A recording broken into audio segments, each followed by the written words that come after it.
Ed, for today personal tip, ang aking personal payo for today, maging humble tayo lalo na kung tayo yung mali, okay? So yun yung personal payo ko ngayong araw. So kung mapapansin mo, maraming pagkakataon o may mga pagkakataon no, na may kilala tayo na tao na kung saan sila na yung mali, sila pa yung mainit ang ulo, sila pa yung tipong, alam mo yung galit, sila pa yung sumisigaw, sila pa yung aburido, no?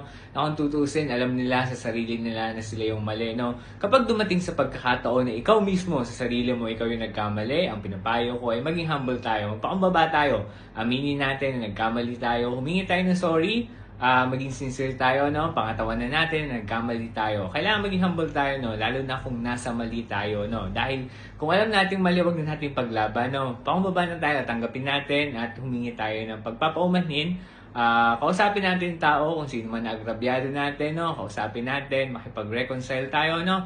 Huwag na natin taasan pa yung pride natin dahil alam naman natin, alam na nasa itaas na mali talaga tayo, no? Okay, yun lang yung personal payo ko ngayong araw, kaya dapat maging humble tayo, lalo na kung tayo yung nasa mali, okay?